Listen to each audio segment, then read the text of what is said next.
welcome back to 843 TV at the Coastal Discovery Museum. We're talking about camellias, but now we're going to be talking about cocktails and camellias. Interesting combination. Elizabeth Greenberg joining us now with Rex. Tell us about the event you've got coming up. So we've been talking about doing this event for several years, but when we almost got there right before COVID, and then COVID happened, and now we're finally doing it. So it's called Cocktails and Camellias. It's an obvious pairing in my mind. So the first time I ever walked through the Camellia Garden, I said, "Wait, you should have a cocktail party out here because it's just incredibly beautiful." So it is a winter party because that's when the camellias bloom. The museum has never had a gala, so lots of nonprofits have their galas every year. So this is we're sort of calling it our non-gala gala. Casual gala. Get sparkly, get a little fancy, but it's not black tie or anything like that. So, and it's past hors d'oeuvres and stations, not a seated dinner. So it's meant to be a little more free-flowing, but there will be fabulous cocktails, craft cocktails that will be, you won't have to decide what you want to drink. You'll get a choice of several cocktails and they'll be really delicious. We've been testing them. And then we're so happy because Sprout Mama has agreed to do the catering. And they asked me for the full list of all the camellias in the garden. And I was like, why do you need that? Oh, we just like to get, we're enthusiastic about the idea of the party. They come back with a list of appetizers that are all named after different camellias in the garden. And it totally lines up, makes sense. And so the menu is absolutely delicious. We're very excited for that. So we all have music. And the event is from 5 to 8 on a Friday, January 26th. So it will still be light out when you come. You can walk through you can get a cocktail, walk through the Camellia Garden. Wendy will be here and she can tell you more about the different camellias. So you can, if you'd like to learn more about a specific variety. And then once it gets dark, I imagine people will mostly be in the pavilion. We will have heaters, so if it is a chilly night, that should be fine. We'll have our fires going in our big fireplace and our fire pit.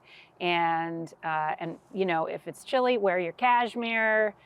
But it could be 70. Warm. You never know. So, Rex, why don't you tell us about who can come, open to the public, those types of things?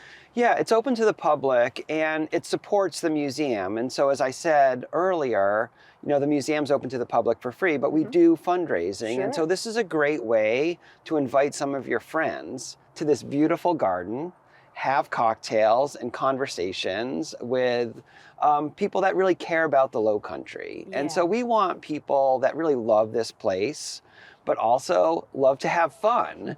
And people think of museums sometimes as like stuffy places, but they're not. They're social places. And so this is like one of these great social events that the museum is holding. And we think it's really going to be one of those events that you don't want to miss. In the winter is coming to Coastal Discovery Museum's Cocktails and Camellias. And so we think it'll be an annual event. Great timing. After the holidays, you got a couple of weeks break and kind of time to want to get out again. Yes. Be social, right? Yeah. And that was on purpose because, November and December is just so packed. So while camellias are blooming in those months, there are so many other parties to go to, but by late January, you'll be ready to get out again. And the camellias will still be in bloom. bloom. And they will still be in bloom. And we learned so much earlier about the camellias in our segment with Wendy, and remind us how long they stay in full bloom.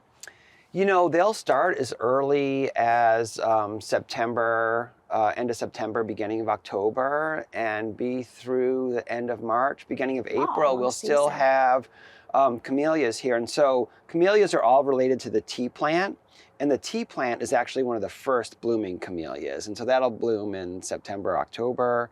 And then all these other cultivated varieties with bigger and more beautiful flowers tend to bloom later. And my favorites are the ones that are blooming in January, because you get these really big blooms. And a lot of the most showy camellias are in bloom in January. Real quick, before we take another break, tell everybody how they get tickets, website, where can they get information? So there's a page on our website.